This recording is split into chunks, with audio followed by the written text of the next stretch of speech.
আসসালামু আলাইকুম ওরহমতুল্লাহ। ডিয়ার ভিউয়ার্স, কেমন আছেন? আলহামদুলিল্লাহ বেশ ভালো আছি। আজকে একটা নতুন ভিডিও নিয়ে আপনাদের মাঝে হাজির হলাম। আপনার বাসা বাড়িতে এরকম ফুরিতে একটা ঘড়ি আছে, কিন্তু ঘড়িটা চলছে না, অকেজো হয়ে গেছে। কিন্তু দেখছেন কি, এই যে মিনিটের কাটা সেকেন্ডের কাটাটা আপনার লাফাচ্ছি কিন্তু চলছে না। কী কারণে চলছে না দেখাচ্ছি। এই যে সেকেন্ডের এই কাটাটা মিনিটের এখানে আসি ভেজে যায়, আটকে যায়। আটকে গেলে কিন্তু চলে না, এটা চলতে চলতে দীর্ঘদিন এটা উপরের দিকে এই যে নিচের দিকে নামা যায় সেকেন্ডের কাটাটা। কিন্তু এই কারণে এখানে এই যে আটকে যা, আপনার কাজটা হচ্ছে সেকেন্ডের এই কারাটা একটু টেনে উপরের দিকে উঠে দেওয়া। 100% কাজটা হয়ে গেছে। অবশ্যই সলভে বলছি আমি, সলভে। সেকেন্ড স্টেপ আপনাদেরকে দেখাচ্ছি। এই যে সেকেন্ড স্টেপ হচ্ছে এই যে ব্যাটারির এই সংযোগটা যেখানে প্লাস মাইনাস আছে, যে মাইনাসের এই সাইডটা আপনার এটা স্প্রিং থাকে, না হয় একটা পাত থাকে, এই পাতটা দীর্ঘদিন চলতে চলতে এটা লুজ হয়ে যায়।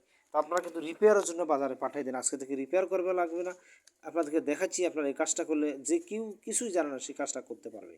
এই যে ব্যাটারির এই যে এই মাইনাসের এই সাইডটা আপনার এই পার্টটা, আপনার কাজটা হচ্ছে পার্টটা এই যে সামনের দিকে একটু টেনে দেওয়া। দেখছেন, একটু সামনের দিকে চলে আসছে, কাজটা হয়ে গেছে 100%।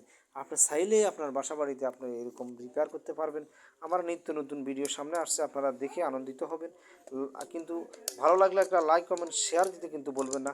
সবাই ভালো থাকবেন, দোয়া করবেন আরও নিত্য নতুন ভিডিও যেন আপনাদেরকে উপহার দিতে পারি। আসসালামু আলাইকুম ওরহমতুল্লাহ।